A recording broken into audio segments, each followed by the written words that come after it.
the issue with the WNBA, and I'm going to repeat a mantra. It is the most unlikable league and culture in all of sports by far. And I'm talking from the players to some of the ownership, to all the media members, to the podcasters, to those who defend it. It's the most unlikable league in the whole wide world. And this is just another piece of evidence to support that statement. They told her to know her place. They told her she hadn't earned her stripes. They believed the system was too big, too entrenched for any one player to challenge it. But with every hard foul the league ignored and every political snub they thought would humble her, they were making a catastrophic miscalculation. They weren't silencing a rookie, they were creating a monster. And what happened next would expose the corruption at the heart of one of sports' most controversial leagues, unleashing a chain of events that could end up destroying it from the inside out. This isn't just a story about basketball. It's a story about power, revenge, and how the WNBA's golden savior became its worst nightmare. Before we dive into the shocking story, if you're fascinated by tales of shattered systems and unbelievable comebacks, make sure you hit that like button and subscribe.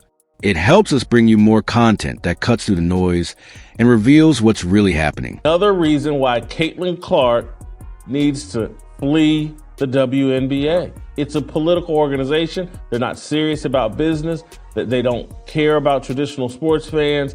It's a little cult that puts out little political statements and everybody wears vote t-shirts. They don't care about making money. They don't care really about building up this league and making it profitable. They're a charity. She needs to flee the WNBA and start her own league.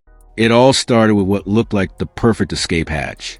A brand new basketball league called Unrivaled, founded by WNBA stars themselves, saw the chaos unfolding and decided to make a move that would change everything. They went to the one player at the center of the storm, Caitlin Clark, and they didn't come with a simple contract. They came with an offer modeled after soccer legend Lionel Messi's landmark deals, an offer that was less a salary and more of a keys to the kingdom moment. The numbers were staggering, over $1 million for just 8 to 10 weeks of work. To understand how insane that figure is, you have to hold it up against what she was actually being paid by the league she was carrying on her back. Her official rookie salary with the WNBA was a mere $76,535. Let that sink in. The player who was single-handedly selling out arenas, shattering television ratings records, and moving millions in merchandise was taking home a paycheck that was less than that of a mid-level accountant. The Unrivaled offer was more than 13 times her WNBA salary. It was a blatant, undeniable exposure to the grotesque exploitation that was happening in plain sight. But the money was only part of the lure. Along with that seven-figure check came something even more valuable, something the WNBA had never offered any player: equity, an actual ownership stake in the league itself. For the first time, Caitlin Clark wasn't being treated as an employee. She was being offered the status of a partner, a founder, an architect of her own destiny. One of Unrivaled's own founders openly admitted the truth everyone was thinking, stating that Clark should be one of the highest paid players in the world for the sheer value she brings in. It was a confession that laid the entire WNBA's business model bare. They were happy to use her as a marketing tool, but refused to pay her what she was truly worth. The assumption was obvious. Of course she would take it. Who in their right mind would say no to more money, more respect, and a chance to flee a toxic work environment? The bait was flawless. But what nobody saw coming was that Caitlin Clark wasn't just looking for an escape. She was planning a takeover. The toxicity she was supposedly escaping wasn't just about money. It was something far more visceral and dangerous. From the moment she stepped onto the professional court, a target seemed to be painted on her back. The physical play against her wasn't just competitive. It felt deliberate, systematic, a stark contrast to the welcome a generational talent typically receives. It began almost immediately, with hard fouls that seemed to carry an extra edge, a message that went beyond simple competition. The most glaring incidents became national talking points. A blatant hip check from Chicago Sky player Chindy Carter, a move deemed a flagrant foul that was widely criticized for being a cheap shot away from a play. Then came the dangerous shove to the floor from the Connecticut Sun's Dejanai Carrington, an action that left commentators and fans alike in disbelief. In her first season alone, the frequency and nature of these encounters were staggering. She was on the receiving end of multiple flagrant fouls, a number that some veterans don't accumulate in their entire careers. The injuries started to pile up as a direct result of this physical onslaught, leading to her missing 10 crucial games. 10 games when the most exciting player in a generation was sidelined by injuries that many believe should never have happened if the league had any interest in protecting its biggest asset. This wasn't just rookie hazing. It had the appearance of a coordinated effort to test her, to break her spirit, and to physically intimidate the new face of the league. The most damning evidence came not from fans or commentators, but from inside the league itself. A fellow player, Phoenix Mercury guard Sophie Cunningham, broke the silence, stating openly that the star of the league was not being protected. Think about the significance of that. A competitor was publicly admitting that the system was failing, that the unwritten rules of sportsmanship were being violated. And through it all, the response from the league office was deafening in its silence. There were no meaningful suspensions, no significant fines that would act as a real deterrent, no public statements firmly defending their superstar from what many saw as assault disguised as athletics. It was as if they were turning a blind eye, allowing a hostile work environment to fester right under their noses. The bruises were real. The injuries were documented. And the league's consistent inaction, game after game, incident after incident, began to look less like simple incompetence and more like silent complicity, a tacit approval of the treatment she was receiving from her peers. But the campaign to diminish her didn't stop at the boundary of the court. It extended all the way to the highest honors in the sport, revealing a deep-seated political undercurrent that valued legacy over merit. When the roster for the U.S. Olympic team was announced, Caitlin Clark's name was conspicuously absent. On the surface, it was baffling. Here was a player who had single-handedly transformed the landscape of women's basketball, a cultural phenomenon who drew millions of new eyes to the game and whose stats and impact were undeniable from her very first professional moments. But leaked reports from veteran journalists revealed the shocking truth. Her omission had nothing to do with performance and everything to do with the internal politics and fragile egos that often plague sporting committees. The decision had been rigged from the start, a foregone conclusion made in boardrooms rather than based on on-court performance. Her roster spot was allegedly sacrificed as a farewell gift to a legendary player past her prime, Diana Taurasi, in what was framed as a sentimental send-off for a veteran. It wasn't about fielding the most competitive, dynamic team to win gold for country. It was about protecting the old guard, rewarding long-term loyalty over explosive talent, and sending a clear, punishing message to the new superstar that she hadn't paid her dues in their eyes, that her record-breaking college career and immediate professional impact meant nothing to the established hierarchy. The reasoning was even more pathetic than the snub itself. Rumors swirled that officials and selection committee members were terrified of the media backlash and internal drama if Clark was on the team, but didn't get enough playing time behind the established veterans. So rather than deal with that potential controversy, they took the coward's way out and simply cut her from the team entirely. They didn't exclude her because she wasn't good enough. They excluded her because she was too good, too popular, too powerful, and her mere presence threatened to overshadow the narrative they wanted to control. The message was received loud and clear when her Indiana Fever coach, Christy Sides, delivered the devastating news. Clark's response was ice cold and prophetic. She didn't cry. She didn't complain. She simply said, "They woke a monster." That single line was a declaration of war, a promise that she would no longer play by their rules, but would instead rewrite the game itself. And the monster, now fully aware of the battlefield, was just getting started. The proof of that statement came in the most brutal way possible for the WNBA, the cold, hard, unfeeling numbers that exposed the league's fragile foundation.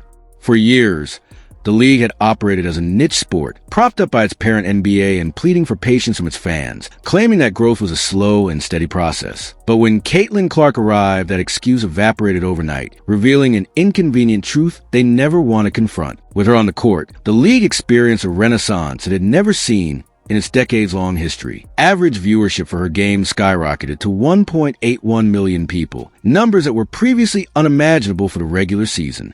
Arenas were sold out for the first time in years, forcing teams to move to larger, NBA-sized venues just to accommodate the unprecedented demand, and turning road games into must-see events. She was by every metric, the rising tide lifting all boats, increasing visibility and sponsorship interest for every team and player in the league.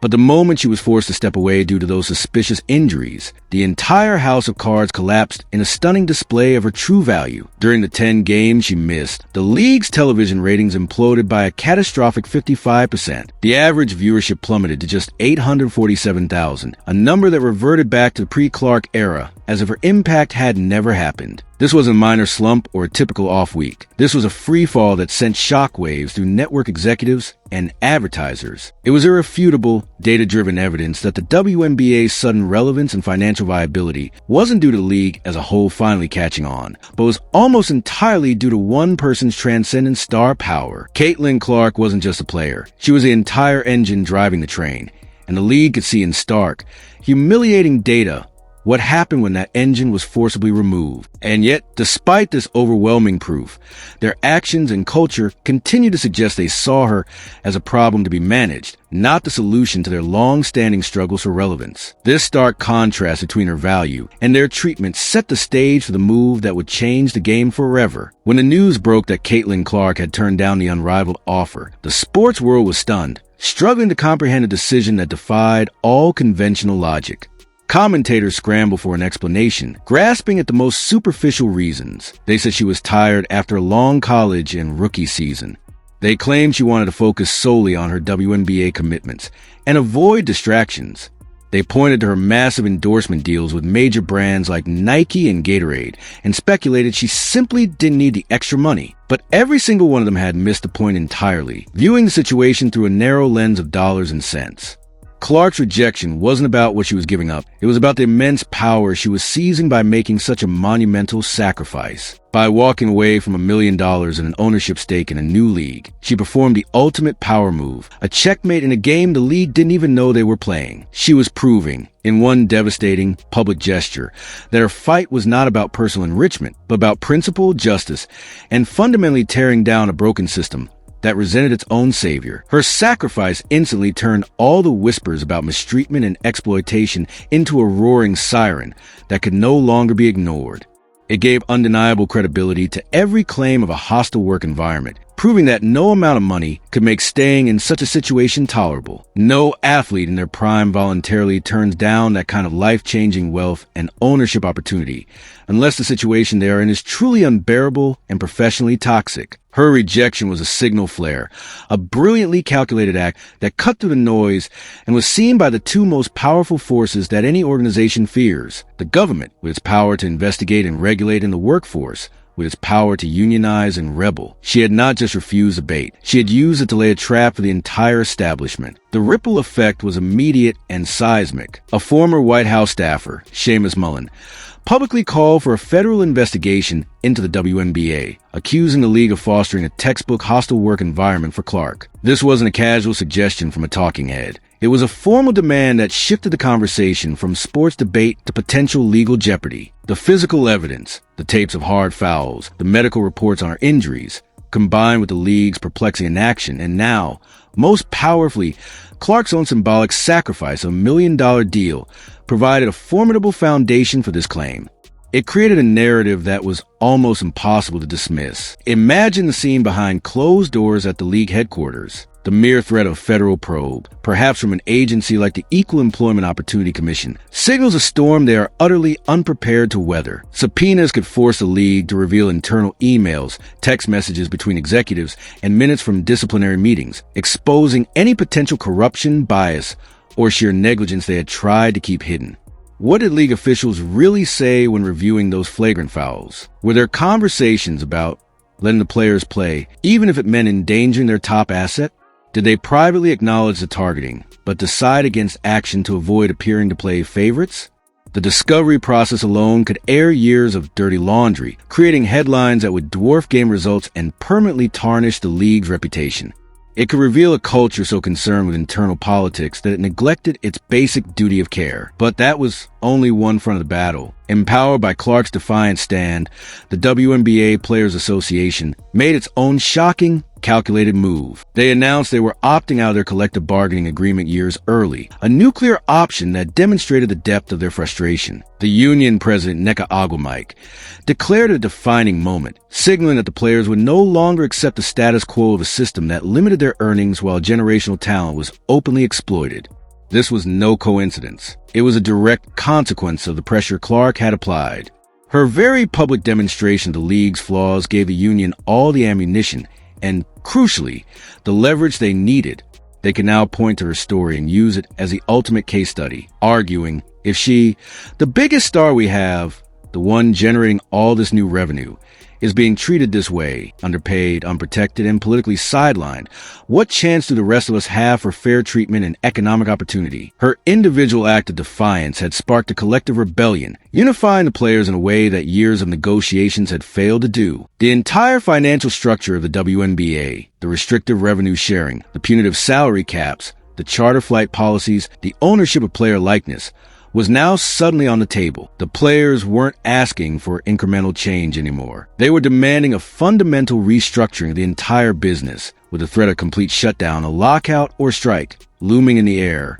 The league that thought it could control its players, that believed the system was too entrenched for any one person to challenge, now found itself trapped in a devastating pincer movement. From the outside, the specter of government scrutiny and public scandal. From the inside, a unified workforce armed with irrefutable evidence and a newfound willingness to burn it all down if necessary. The ground had fundamentally shifted, and the architect of the old regime were suddenly standing on quicksand, realizing far too late that the person they tried to suppress had become the catalyst of their potential downfall. Now, the WNBA stands on the brink of a reckoning of its own making. The walls are closing in from every direction, and the very survival of the league, as we know it, is being called into question. Federal investigators are circling, armed with serious accusations that could lead to massive legal and reputational damage, potentially uncovering a culture of neglect that goes far beyond one player. From the inside, the players they depend on are in open revolt, unified and ready to tear up the financial foundations of the entire enterprise if their demands for equity and safety are not met. And at the very center of the storm is the one person they underestimated, the player they tried to box in and control through hazing, political snubs, and financial suppression. Caitlin Clark now holds more de facto power than any commissioner or owner in the history of the league. Her influence so vast that her mere presence or absence dictates the league's television ratings and public relevance. The panic inside the league's headquarters must be palpable, a tense atmosphere of crisis meetings and frantic legal consultations. Every path forward is fraught with peril, each one requiring a painful admission of failure. Do they finally capitulate, admit their catastrophic missteps, publicly protect their star, and beg for forgiveness from the fans and players, effectively handing Clark the keys to the kingdom she revitalized? Or do they double down, using their media allies to try and paint Clark as a villain, the selfish star who is destroying the game for everyone else by demanding fair treatment? This latter path risks alienating the millions of new fans she brought to sport, triggering a backlash that could be even more destructive than the current crisis. There are no safe choices left. The WNBA wanted a savior to secure its future, but they never understood that true saviors cannot be controlled or diminished. By trying to humble her, they awakened a force of nature they could not contain. They handed her the bait of a rival league, and she used it to spring a trap that exposed their weaknesses and could ultimately collapse the entire system. The monster they so carelessly awakened is now fully conscious, and it isn't going back to sleep. If you found this deep dive into one of sport's biggest unravelings fascinating, let us know your thoughts in the comments below. And for more stories that expose the truth behind the headlines, don't forget to subscribe and ring that bell so you never miss a video.